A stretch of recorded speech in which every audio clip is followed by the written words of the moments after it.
Hey everybody, Eric Schwartz here for TheGamer, joined today by George Foster. Hello. And the Gamer's Editor-in-Chief, Stacey Henley. Hello, hello. Here we are, dressed in our Sunday best for the Gamer Aces, our annual award ceremony that is much different and far superior to all the rest. Stacey, tell us why. The Gamer Aces focuses mainly on some of the smaller parts of games. So what we're used to with gaming award shows is we'll see best game or maybe it's best RPG, or if they go really niche, things like best horror. We try to look beyond genre and beyond overall game. So there are 15 different awards at the Gamer Aces, split into 3 different categories. The first is the Character Awards. They're all based around characters. That's performance of characters, writing of characters, etc. We have the Presentation Awards, which is how the game is presented to us, different things about the game's overall direction and picture. Some of it's aesthetics, but some of that is based around writing. And then we have Parts for individual bits of games. That's things like soundtrack and levels and those sorts of things. There's 5 individual awards in each category, and everyone at The Gamer, all the staff, submit some nominees in December after we turn in our Game of the Year list. The 3 most popular picks, or more if there's a tie, from those nominees get put into the shortlist. All the editors then vote on a shortlist, and this year, all of the readers also voted on the shortlist.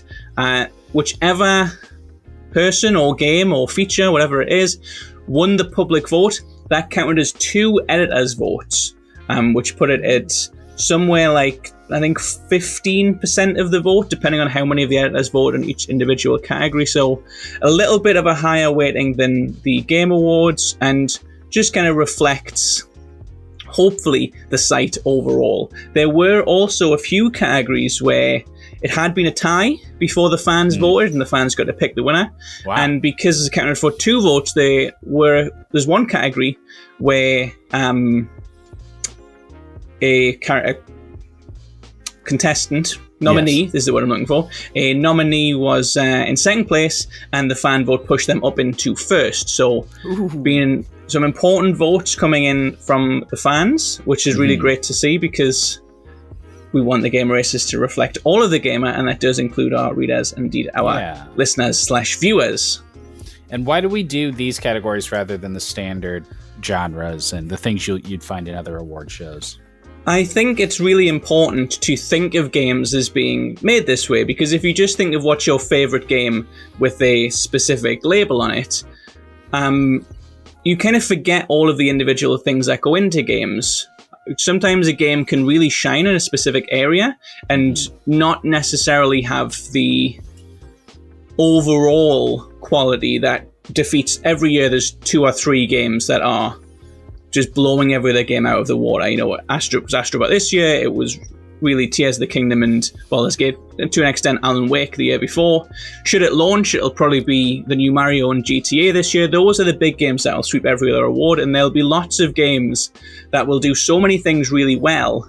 In some cases, do them better than the huge behemoths, that I think it's really important for us as a website personally, because I think that we write about a lot these individual parts. We're a very opinion-led website, but also as an industry, I think it's important that there are some of these end-of-year awards that look a little bit more to the smaller aspects of games and not just what is the best game of the year.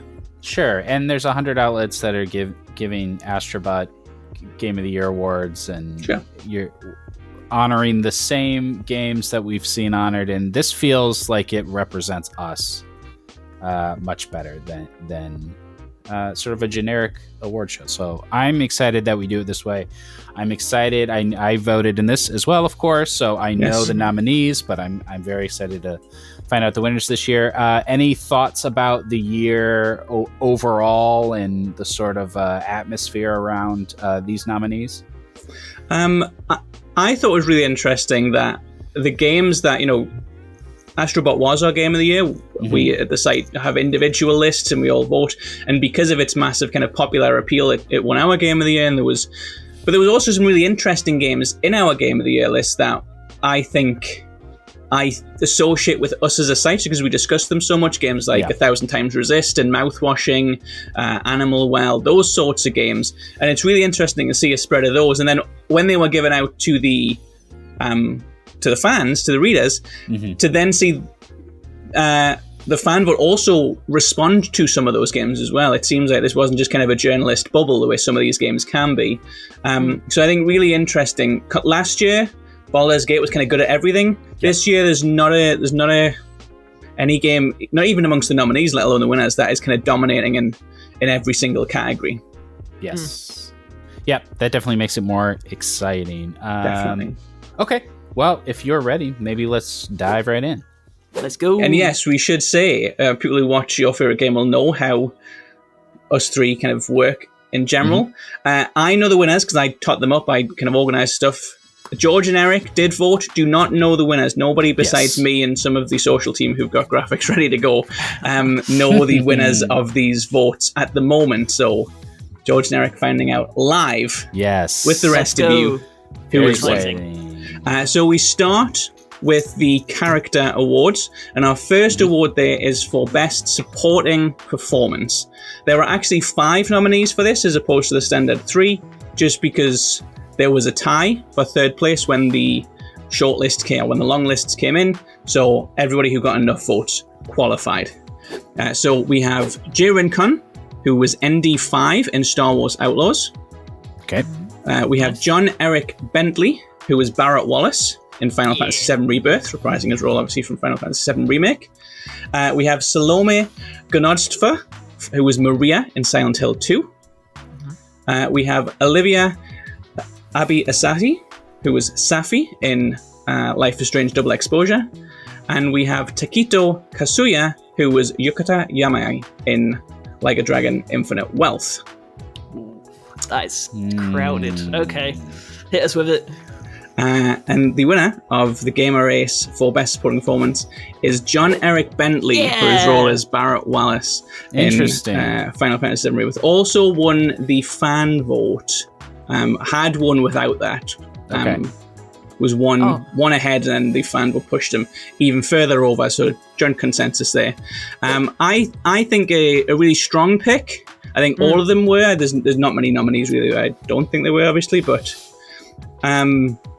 I really like Barrett in this. I think he's got a lot of work to. Bentley has got a lot of work to do because Barrett's got to be scary, he's got to be tender, he's got to be funny, but he's also got to be kind of the most heartbreaking character with his arc of going back to his old haunt and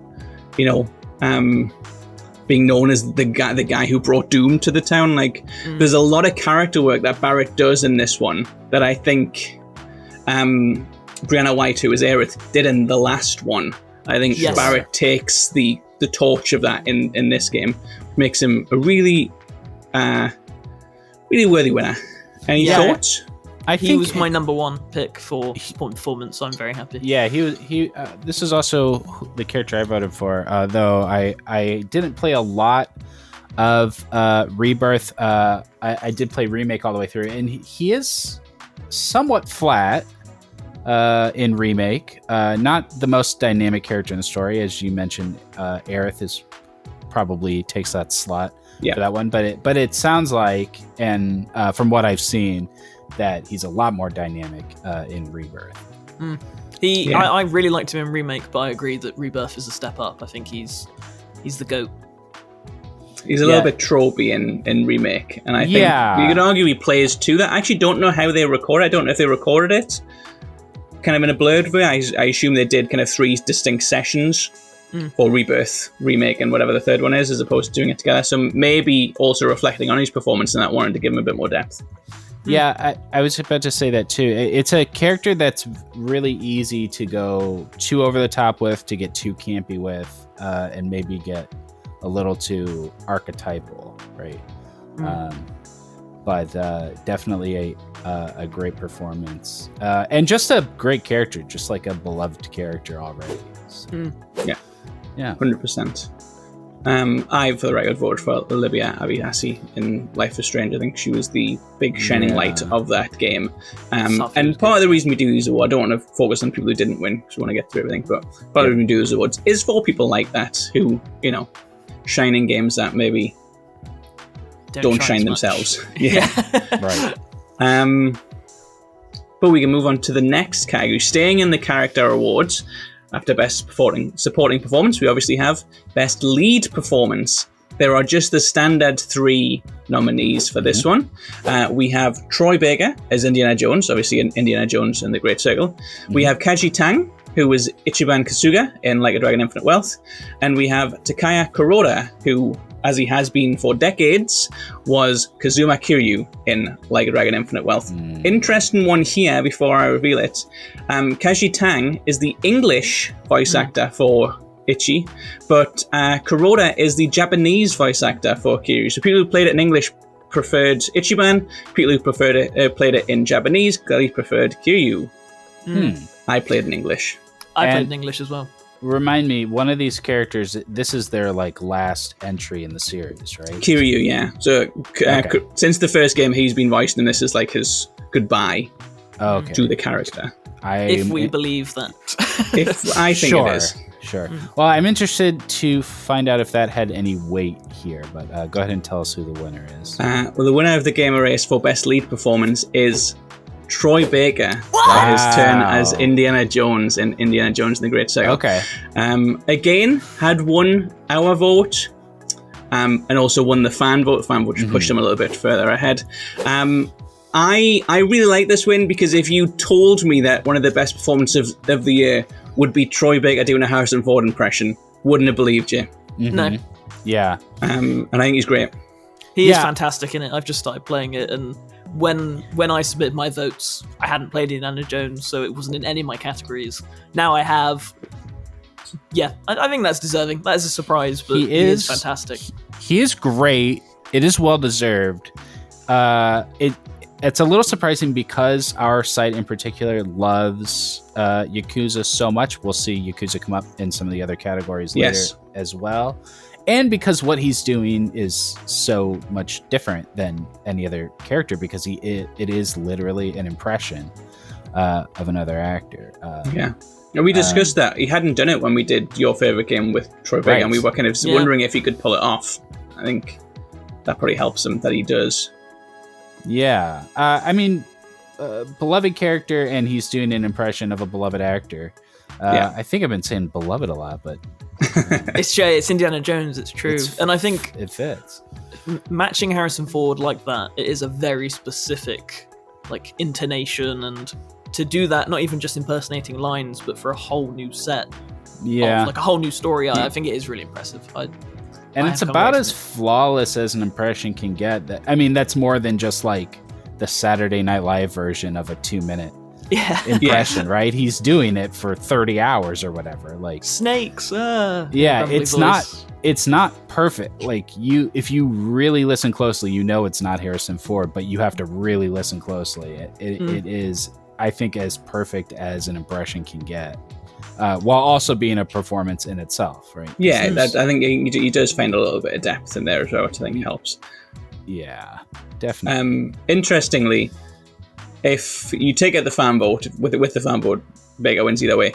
But the two Like a Dragon performances combined did beat Troy Baker. I think the fact they were different languages probably split the vote a little bit. They would have won together by one vote, and then the fan vote would have took it over anyway. But I think that might also have been an issue there. I voted for Kaji Tang. I think he's brilliant. I did as well. I love him. I was hoping for Ichi, but I'm happy either way. There was no loser there. Cool. No, I think that's true in a lot of categories as well. Okay, our third category, still in the character awards, moving away from performances now into the character themselves. This is for Best New Character. Any character who appeared in a 2024 video game who would previously not appeared in any video game or indeed any piece of media. So Indiana Jones wouldn't count. One, he's had video games before, but even if he hadn't, he wouldn't count because he's from a movie. Yeah. He's a new character, unique to games. Yeah. We have 3 nominees. First one is Iris from 1,000 Times Resist. The second one is Haizme from Metaphor Refantasio. And the third one is Yukata Yamai from Like a Dragon Infinite Wealth. And can say our winner was changed by the fan vote for this one. And we had a winner by 1 vote. The fan vote pushed a different character over the edge. Okay. Well, it's going to make me think that the most mainstream choice here was the inevitable winner, but tell us who it was. The Gamer race for best new character does indeed go to Heisme from Metaphor ReFantazio. Yeah. Yeah. Tell me about this character, because I haven't played Metaphor. I think Heisme is a really, really strong pick here. He was one of my nominees. I didn't vote for him. I voted for Iris in this, but Heisme is... One of the things Metaphor does is they invent a lot of new fantasy species, so they're not just like, it's an elf, it's an orc. They invent new ones. He's a Priapus, which is like a rabbit, hamster thing. And one of the big themes in Metaphor is the racial discrimination. He is a race that is looked down upon. In fact, when you meet him, you are sent to go and fight him. He's this like monster, this child killer. And you discover... Minor spoilers for people who haven't played Metaphor and don't want to have a part of the plot spoiled. You discover that he is actually being framed for this murder, and in fact, his child was murdered, and his entire arc is mourning the loss of this child. It's a really interesting, I think, examination of fatherhood from the perspective of loss, which I think makes him a really cool character, like in terms of the depth he has. Part of him is just he has cool powers and he's witty and he's the kind of like the Garrus, I suppose. If I was gonna give the characters a Metaphor, a kind of tag to hang on, if he's the Garrus of the party, in the way that I would maybe say Hulkenberg has a little bit of Shadowheart about her, because she's like this outsider who kind of feels above everything. So yeah, I think Heisme does some really, and despite, as you say, Metaphor definitely being the most high profile game here, does some really interesting things narratively that I think make him a really, really strong winner. And later on, the arc with Heisme, that features again. I don't want to get too far ahead of myself, but part of his story is wrapped up in one of the levels or dungeons or whatever of Metaphor. That comes back. It's one of our nominees for best level. So clearly a lot of love for Heisme's arc overall. Nice. Yeah, and who was our runner-up? Iris from 1,000 Times Resist would have won without the fan vote. Very cool. Who was my vote. Yamai was tied with Heisme. Obviously didn't win the fan vote, so then finished third. Really, really close one, that one. Yeah. Really interesting category as well. Nice. Our next one is just for best character. This is for the best character in a 2024 video game. Now, you can appear in both lists. We had that last year with Baldur's Gate. Shadowheart, I think, won both of them. But these are for any characters in any game. There are 4 nominees. None of them were in best new character. With the previously established characters, what I mean. And we have Ichiban Kasuga from Like a Dragon Infinite Wealth, Astrobot, obviously from Astrobot, Aerith Gainsborough from Final Fantasy VII Rebirth, mentioned here before, and Dr. Jones calling Dr. Jones from Indiana Jones and the Great Circle. Couldn't find 4 more different characters. Absolutely. For this. I know who I don't want to win in this one. It's a really interesting spread because the fan vote was a tie, so I just gave them both 2 votes. I considered that rather than splitting them. But neither of those were the eventual winner.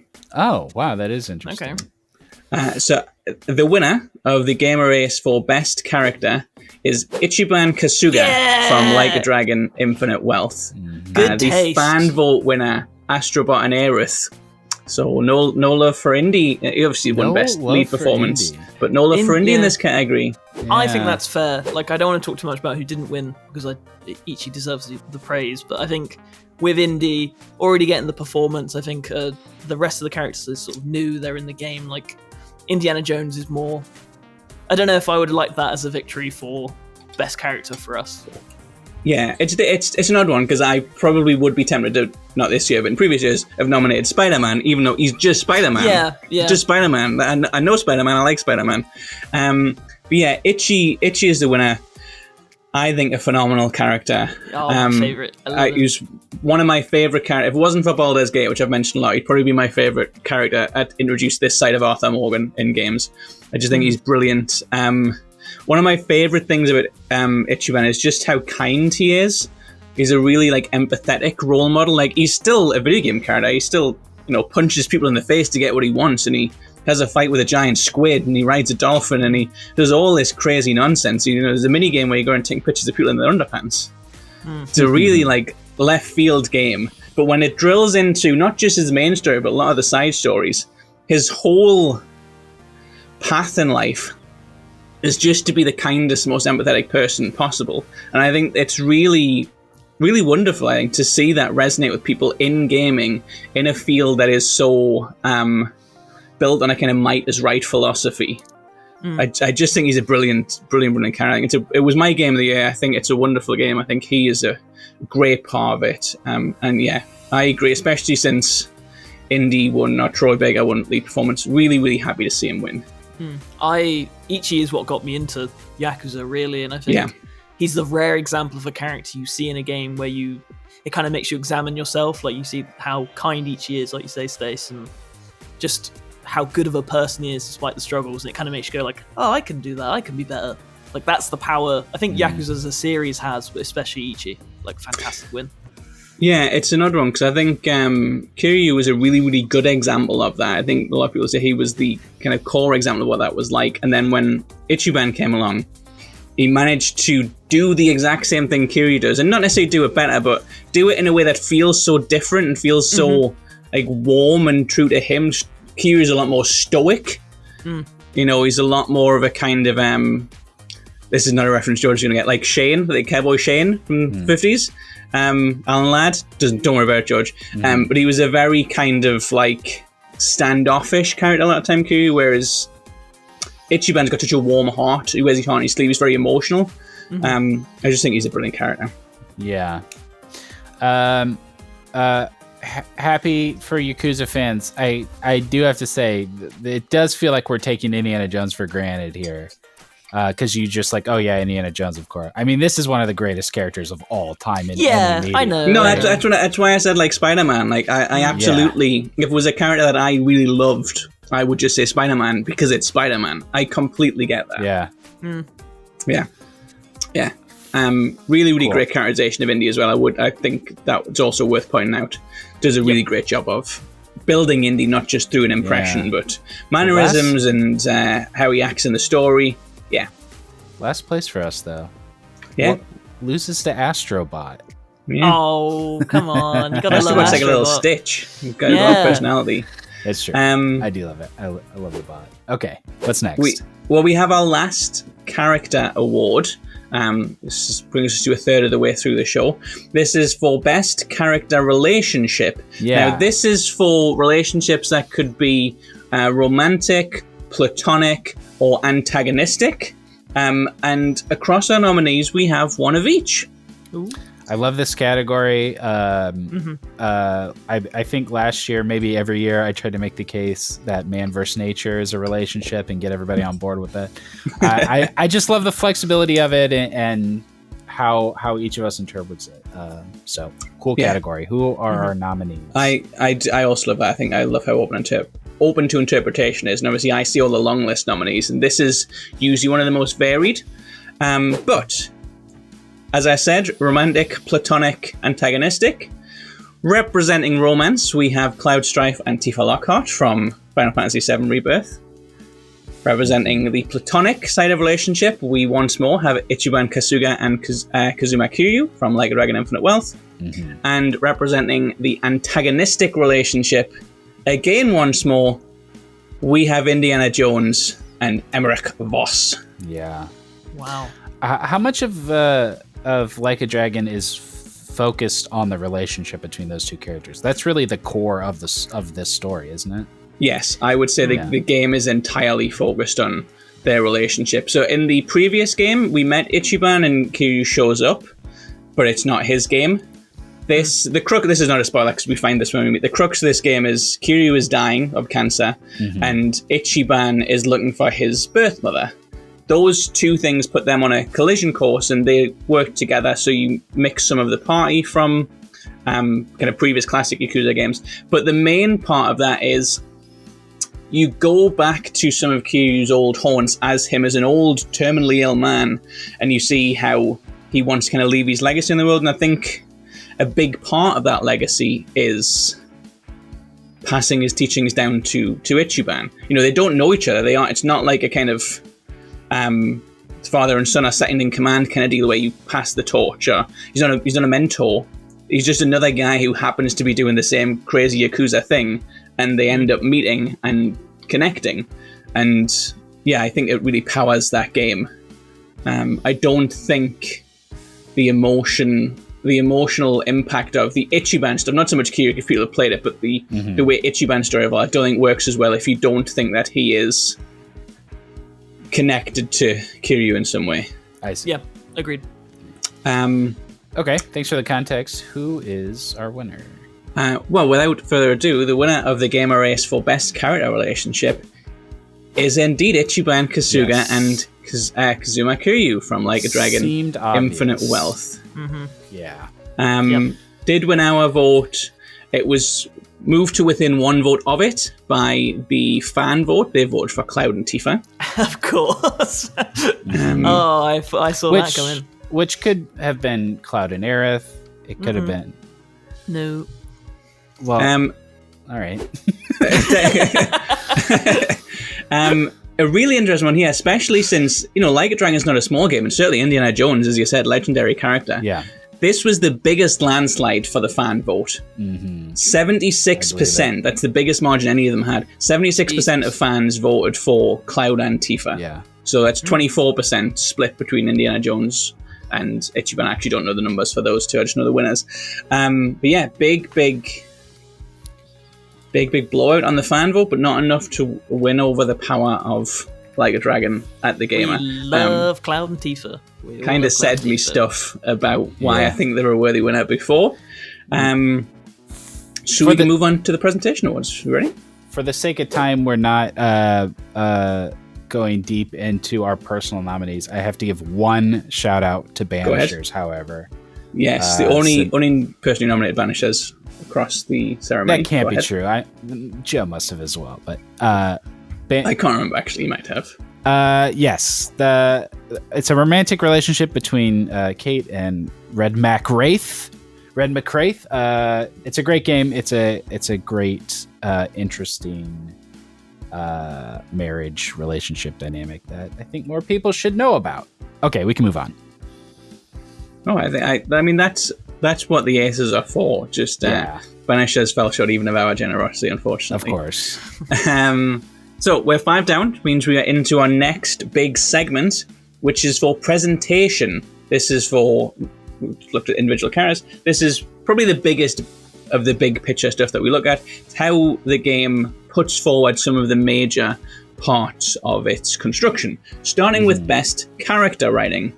This is specifically for how the individual characters are written. That's their dialogue and their overall arcs, and how they mesh with you as a player character, whether that's you making meaningful choices or just developing your character by completing quests and things. The next award, which I'll jump to quickly to explain, is for best storytelling. That specifically is for narrative and side quests. So obviously there's a lot of crossover, and indeed we do have some similar nominees in them, but this one is more specifically aimed at how the individual characters are written, respond, etc. And we have 4 nominees for this one.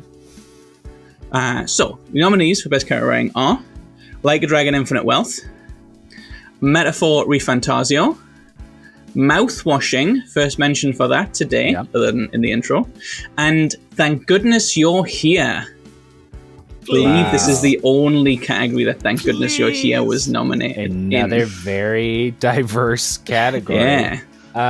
Mouthwashing is a big one for us. This is one that kind of infected the gamer staff and got spread around, as any good spooky story should. So I'm excited to see. I think it might come up in some other categories too. Thank Goodness You're Here. Boy, you Brits sure love this one, don't you? We do. I love this is so good. I think out of every category, this is the one.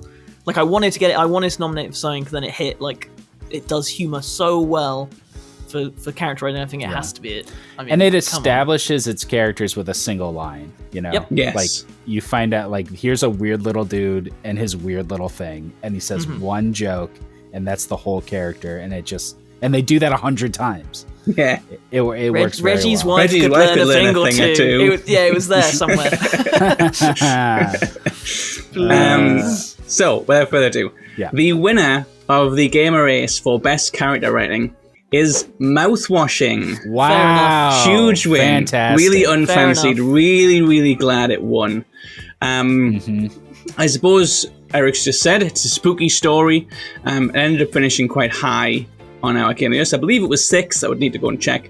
But yeah, a real kind of out of nowhere game that not just it wasn't unique to us, there's a lot of other sites, a lot of other people who play games without being paid for it, as we do. I played this, loved it, great game. It is essentially the story of a spaceship crashes, and that's the first thing that happened, that's not a spoiler. And some of the game is played before that as one of the captains, and half of the game is played as the new captain who emerges after the crash when the first captain is injured.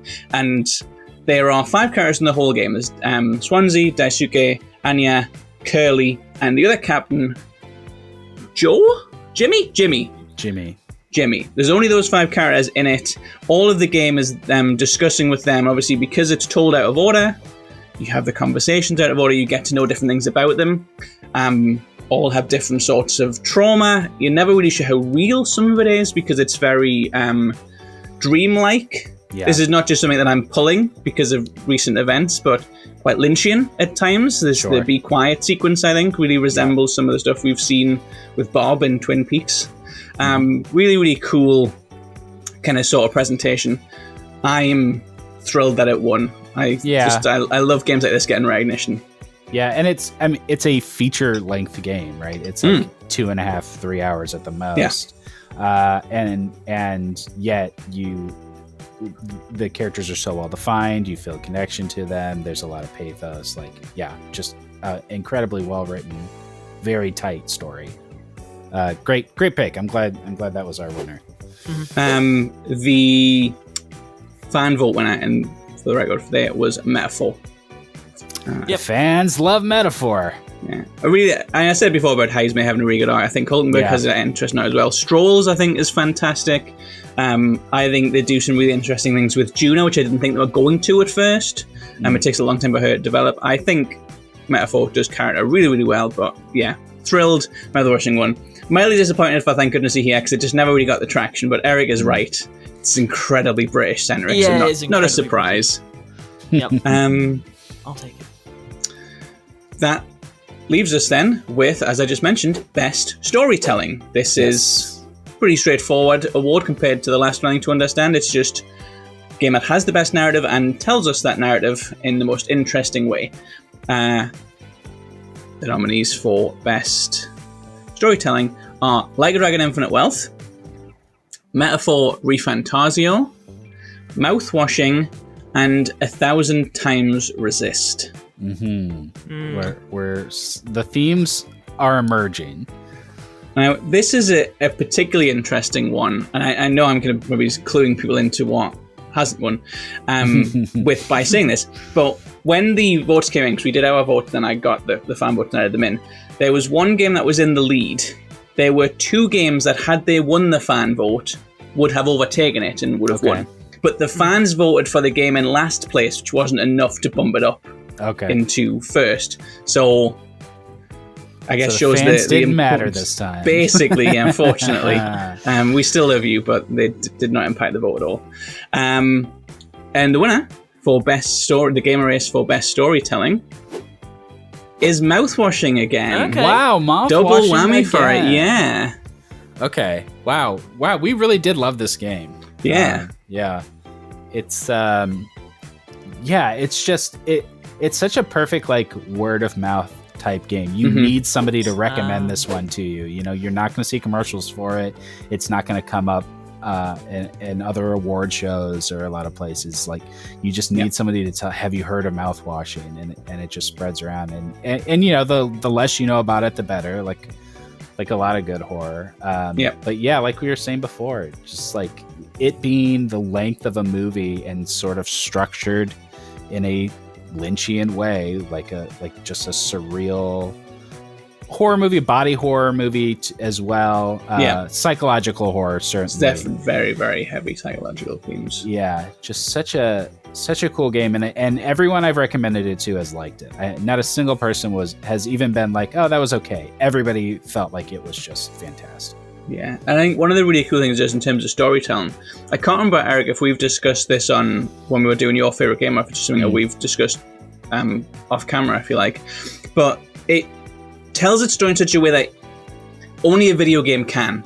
It uses specific gimmicks and like tricks that, in kind of in a similar way to how Fight Club does things that only a movie can. It plays on the idea of being a movie, like the film burn at the top and all those sorts of things.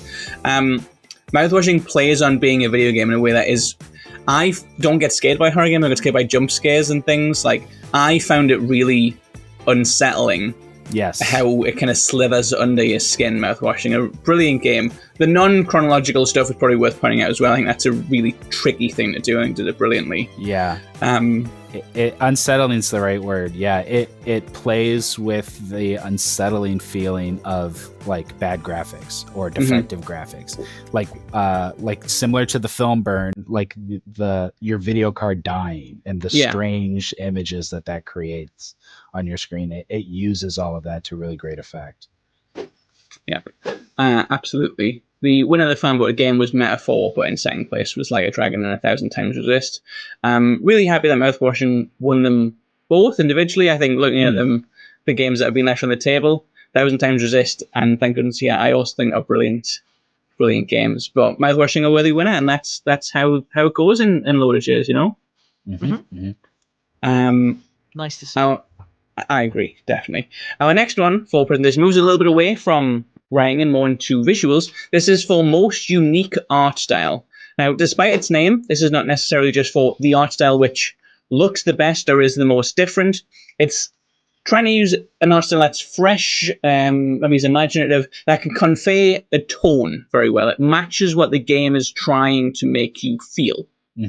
And we have 3 nominees for this one. And I also lied before, because one of the nominees is Thank Goodness You're Here. Wasn't the only time it got mentioned.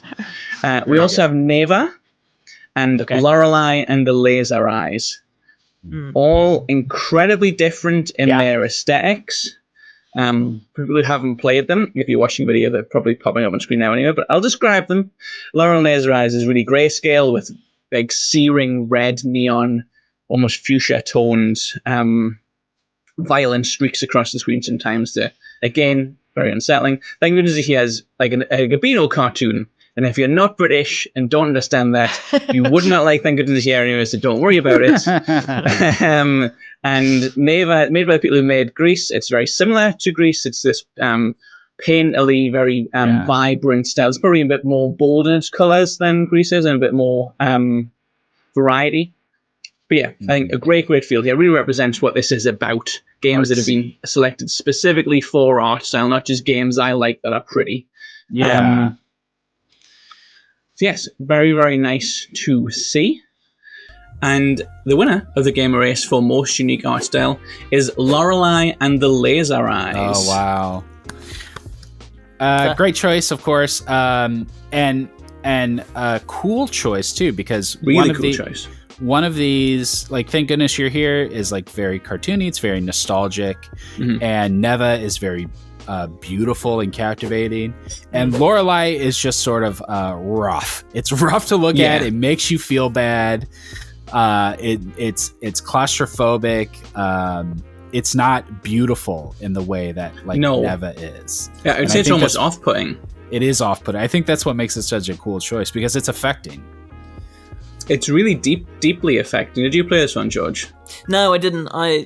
Same as Mouthwashing. It's on the list to get around to.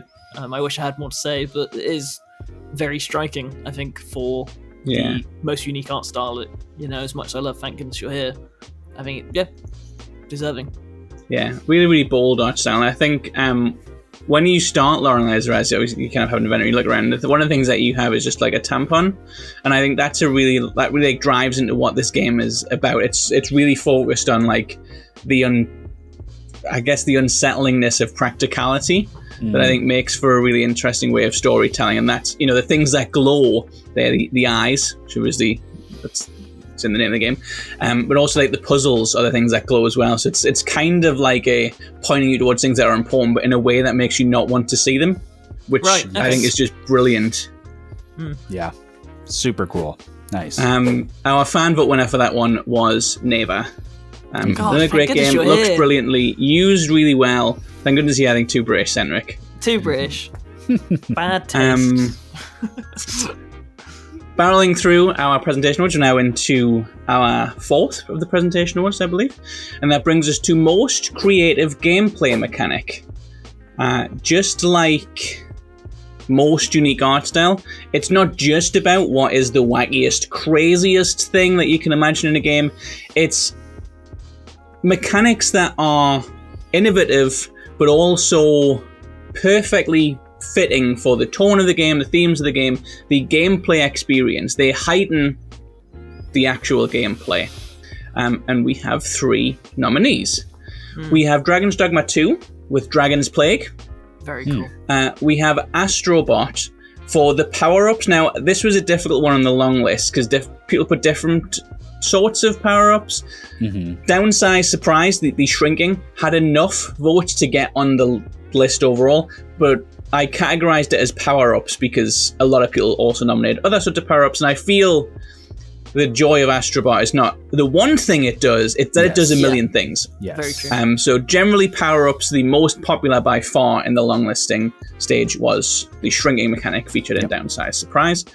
And our third nominee is Balatro for its use of joggers. Tough one. Very tough one. Massively popular games.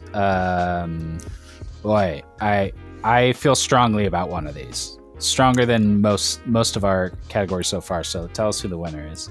The winner of the Gamer Race for most creative gameplay mechanic is Dragon's Dogma 2 for its Dragon's Plague. Wow. Wow. That is not what I expected out of those. I love very Dragon's surprising. Plague. I do too. It's very bold. You're surprised to see something like this in a big mainstream game because it is so punishing. It's so mean. It is just like a mean-spirited mechanic. But narratively very interesting. I feel like I just want to clarify, when people read the write-up of this that I'm going to be publishing in a couple of days, I wrote pretty much what Eric's just said word for word before he said it. I didn't steal it from Eric because I have all that in there. Few games were as bold as Dragon's Dogma last year. It's a very mean mechanic that you don't expect to see in the game. and when I say something smart, Stacey didn't copy that either. Like, remember that. Yeah. I did play it, but I've been chatting a lot. So does either of you want to explain what Dragon's Plague is and why it's great? And then Eric, I want to hear what you feel strongly about. Yeah, George, go ahead. Yeah, so Dragon's Plague is a random affliction. Your pawns, who are summonable characters that basically make up your party, they can be afflicted with at any point in the game. And you basically have no idea it's happening unless you pay really close attention to the video and audio cues. So if their eyes are glowing, or if they say like something slightly off-putting, or they don't follow a command, that's your clue. That's it.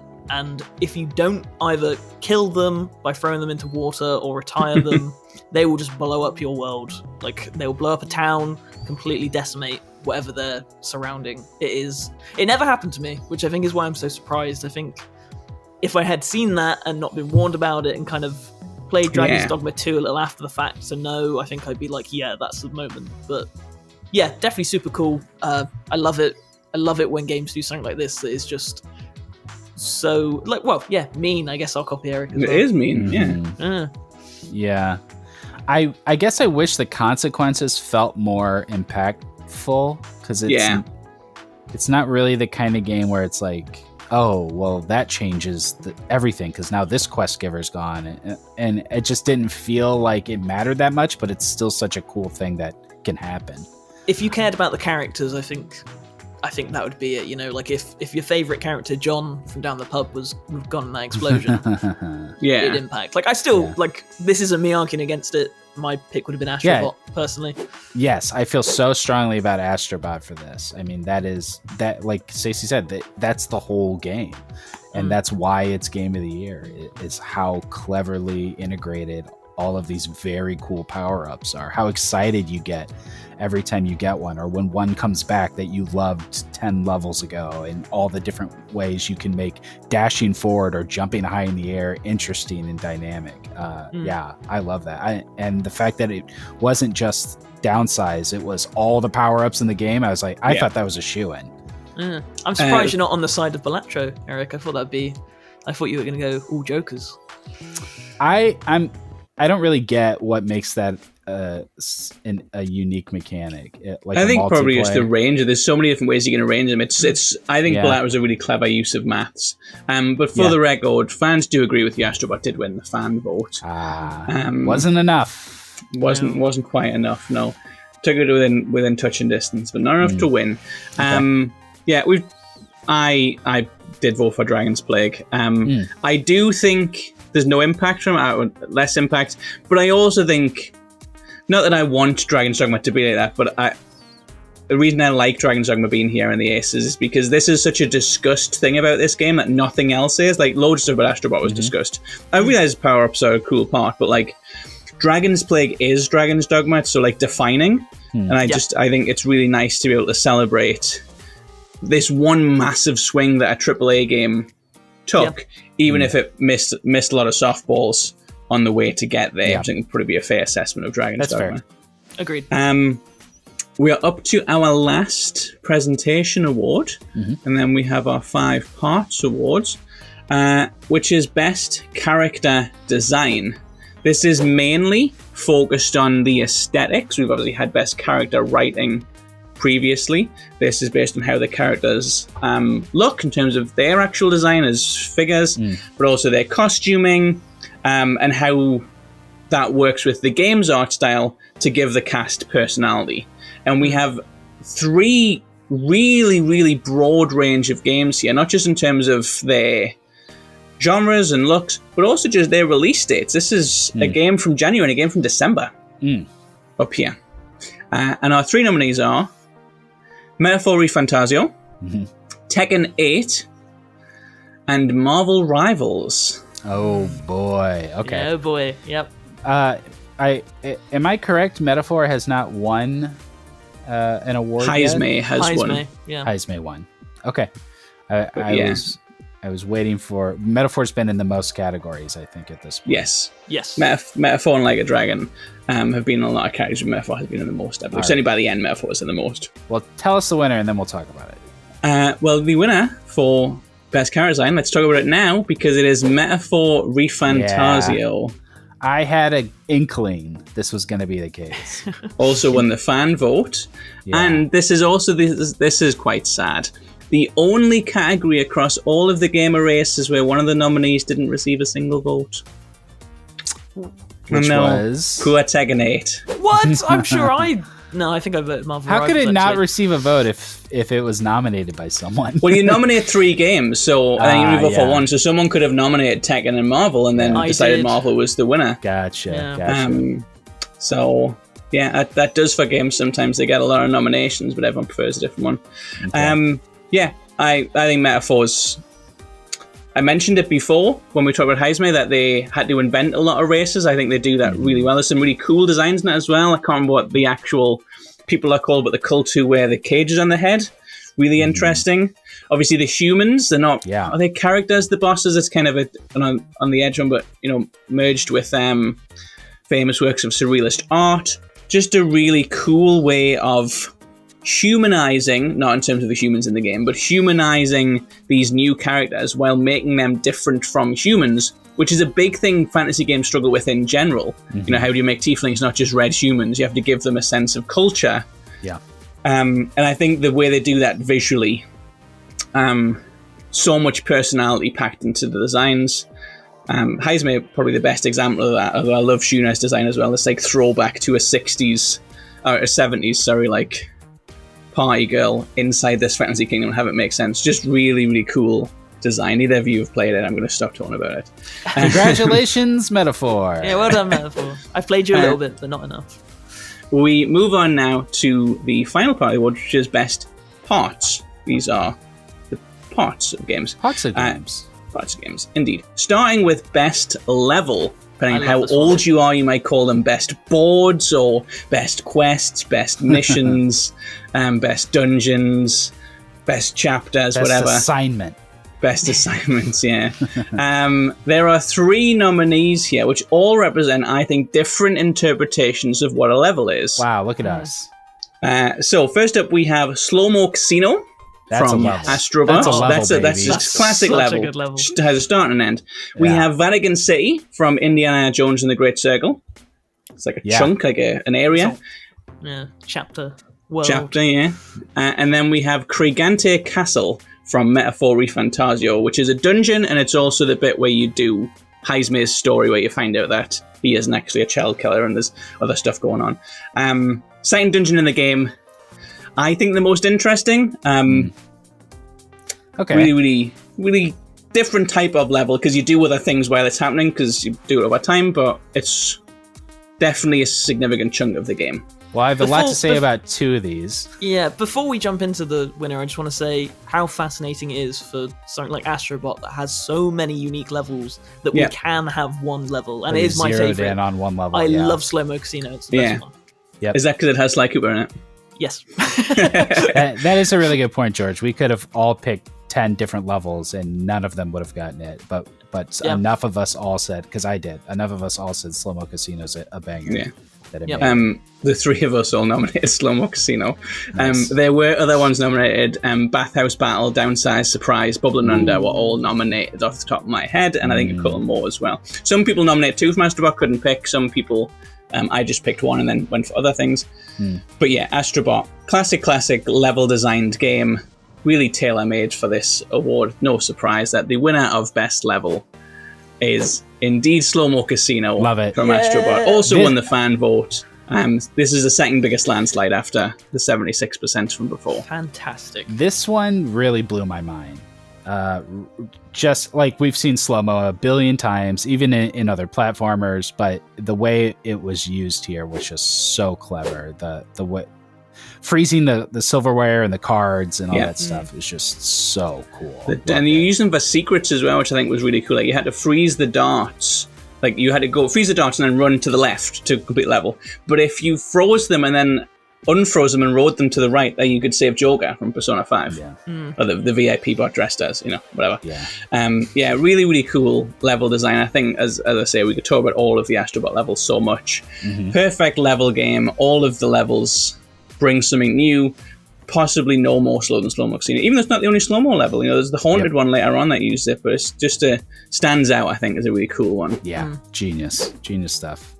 Our next Gamer Race is for Best Soundtrack. And again, I think we have quite a spread here. 3 different nominees. We have Final Fantasy VII Rebirth, representing the kind of classic orchestral score. We have Astrobot, representing the kind of fun and variety and funkiness of video game soundtracks. And we have Helldivers 2, representing the real, rock and roll style. That surprises me. More electric sort of soundtrack. I think it's got a cool soundtrack. I don't care about video game soundtracks at all, but I have no objections to Helldivers, which is the best praise I can ever say about a video game soundtrack. Yeah. Hard to compare these. It is. It probably depends on your taste and your opinions of the games themselves to an extent. Yeah. But the winner of the Gamer Race for Best Soundtrack is Astrobot. Oh, wow. He is Astrobot. I can hear the music in my head. Yeah, as soon as I heard it, I am Astrobot. I am when I think of Astrobot, I hear the music. Yes, I agree. And so no surprise here that it won. Obviously, the other 2 also phenomenal and known for their music. So big shout out to Rebirth, Square Enix with their music every time, incredible. Yeah, possibly victims of their own success in a way. I think people just expect Final Fantasy music to be like phenomenal. It always is. Did win the fan vote, so that's something. Mm-hmm. But I agree. I think the range of Astrobot, the kind of earwormness of it, 2 in a row for Astrobot now. Very cool. And it's nominated in the next category as well. Can it make it a hat trick? Because the third part of our parts segment is for biggest technical achievement. This is a game that does the most with what it has. This might be the biggest technical achievement for its budget, might be for its genre, it might be because of the platform that it launched on, it might be because of just the scope of it, might be because of the unique mechanics that I mentioned before. There's a load of different reasons why a game might be nominated for Best Technical Achievement. It's another very, very broad category, and as a result has been met with very, very broad nominees. We have Astrobot. Yes. Range of power-ups, different levels, different creativity that's in there.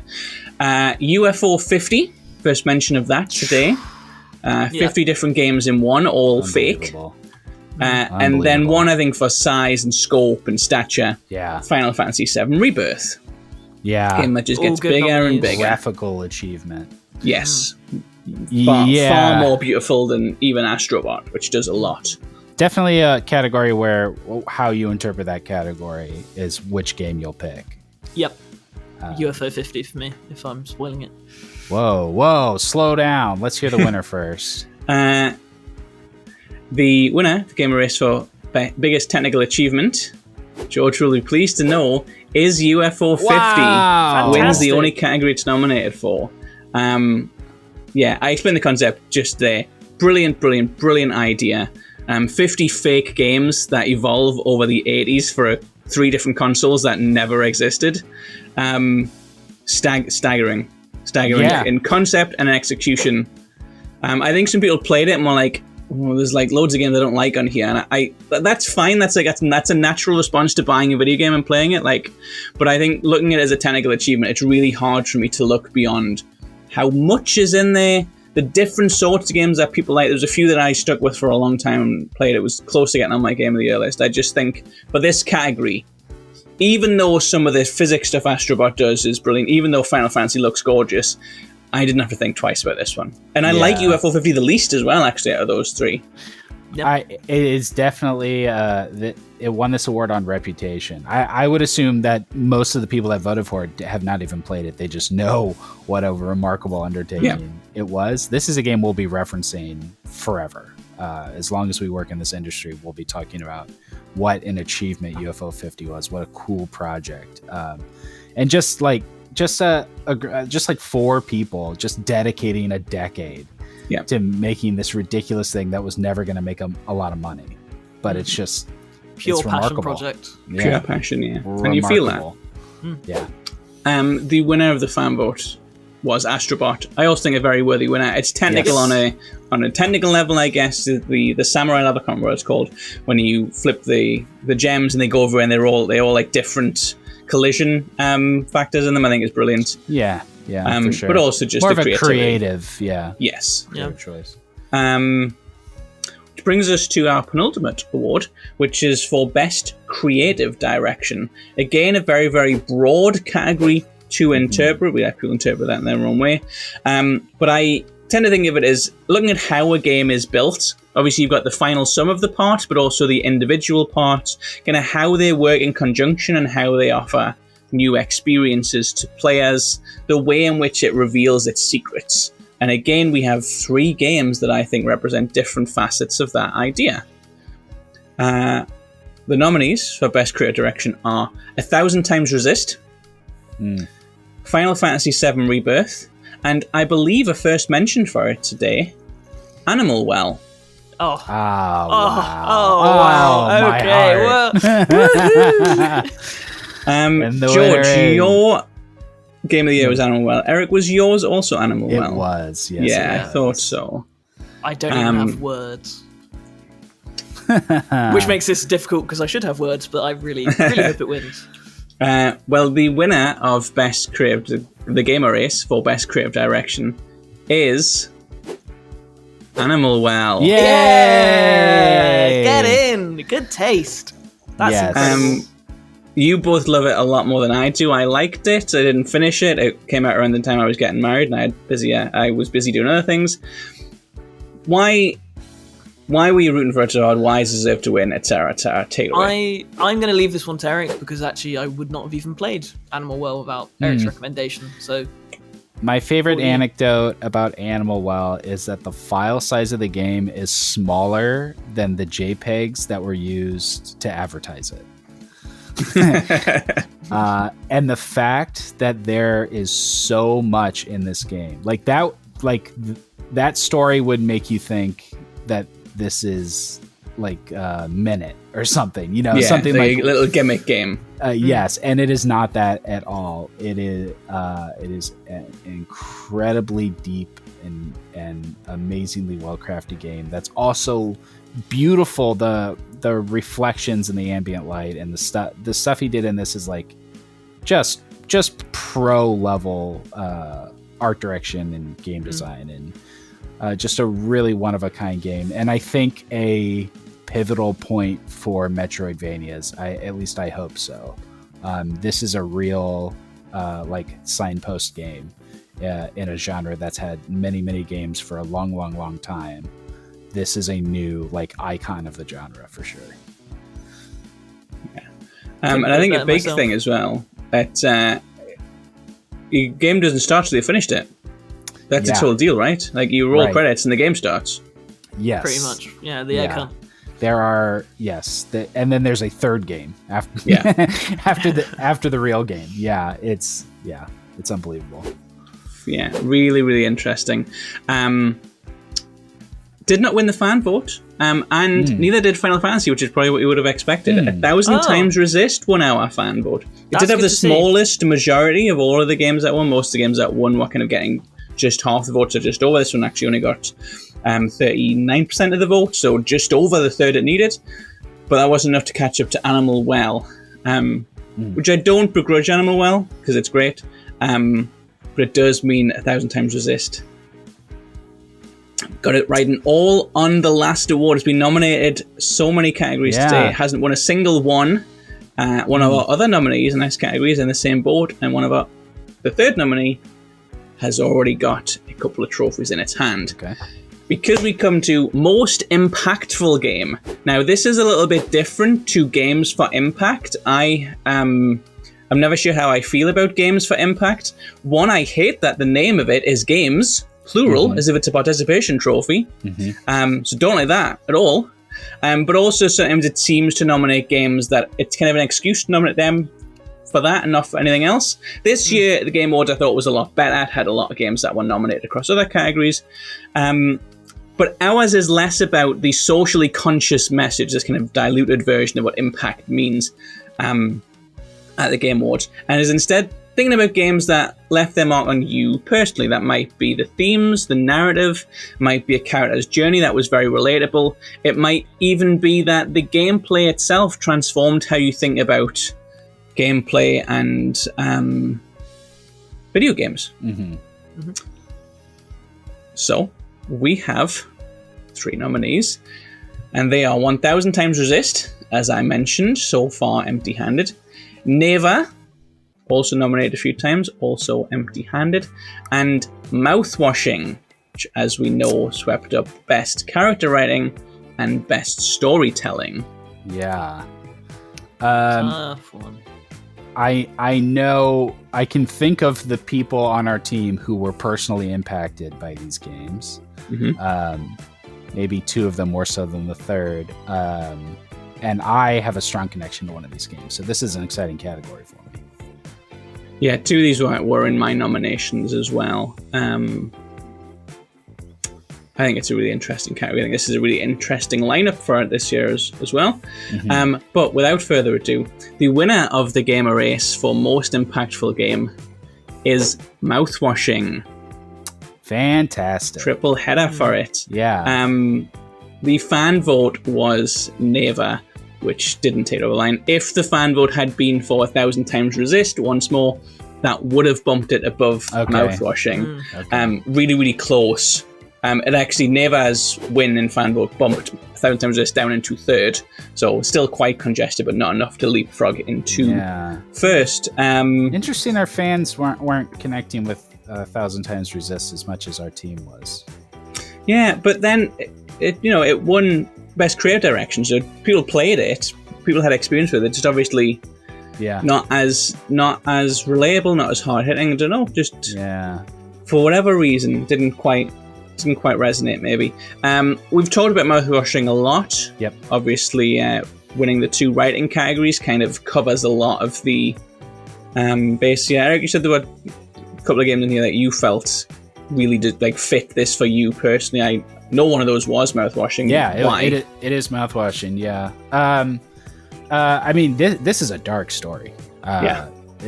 Really, really heavy themes, but while it is a story about space delivery people delivering mouthwash across the galaxy, some pretty grounded,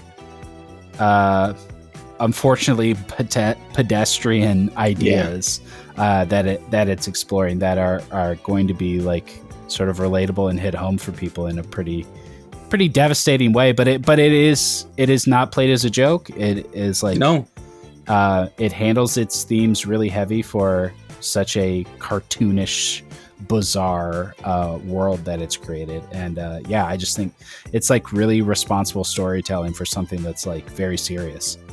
Yeah, I agree, and I think one of the big things that impresses me is when you start and it's the kind of horse mascot. That's kind of this it's satire. Oh, the horse wants you to work. It's very on the nose that it's doing. Oh, we're doing satire. Yeah. And then as it goes on, you kind of realize that just takes a much more mature twist, and it replaces it goes from humor. It goes from comic relief to dark humor to just darkness. Yeah. And I think the isolation of space really helps that. It really makes the most of what it's got, mouthwashing. Yeah, absolutely. And you mentioned before UFO 50 being a game that we'll think about for a long time. I don't necessarily think mouthwashing is, in that sense, a game we'll think about for a long time, but I think most people who play it is a game that they will recall their experience through it, their feelings as they played it. Possibly more than some games that came out this year that they just enjoyed a lot. There's games I had on my game of the year list that I just had fun playing them. Yeah. Astrobot's a big example of that. Balatro as well, really. Mouthwashing, I think, makes you feel a little bit differently, which is a sign of a really great game. Yeah, and just a really incredible balancing act, I think, because it's so excessive, but thematically and narratively, it does not fall into melodrama. No. And being able to do that, to be exploitative and satire without sort of giving into the easiest melodramatic impulse, I think is pretty remarkable. I mean, that's why the story's so good. Yeah, I agree. And I think sometimes it's because games need to gamify themselves. Yeah, they can lose sight of that. They need to make you interact with the things in a certain way, so then they can be less delicate than they could be, or even would ideally want to be when the developers putting the story together. And I think the balance that mouthwashing has between you always feel like you're in control, you always feel like you're driving something on, you're not just a passive viewer. Just makes for a really impactful experience, and therefore a worthy winner of the final award at the Gamer Races today. Hope George is feeling left out. Yeah, this 3-hour game I've been begging him to play for 2 months. I'm sat here thinking about getting it on Steam right after. How long was your flight? 10 to Vegas? Hours. Oh, okay. All right, let's move on. I really think all that's left to do is just thank everyone who's watched this too, but also everyone who voted. Yeah, absolutely. On the site and the various social platforms. We did this last year. We didn't have a fan vote last year because we just were launching it. We're kind of figuring out what we want to do with it. We'll be back next year for another version of the Gamer Races. We'll again have a fan vote open. I think it was very successful this year. Really great to bring people in. So keep an eye out for that. It'll always be dropping in January after the whole year is complete to give everyone a chance to play through everything. So Yeah, I'm Fantastic. really looking forward to 2025 in games. Hope it has as many surprises as 2024, because a lot of these games I hadn't heard about at this point last year. Of course, yeah. Yes, that's the best bit. Yep, no doubt about it. And that was super fun. Thank you, Stacey, for putting all that together. I had a lot more fun with that this year than last year when Baldur's Gate sort of swept through the competition. This was a really great, interesting group of games and a lot of representation. And again, well represented the site. So great job, everybody. Thank you so much for watching this year's Gamer Aces. That's it for this video. Don't forget to like, subscribe, hit the bell, and visit us at thegamer.com. That's The Gamer. No spaces.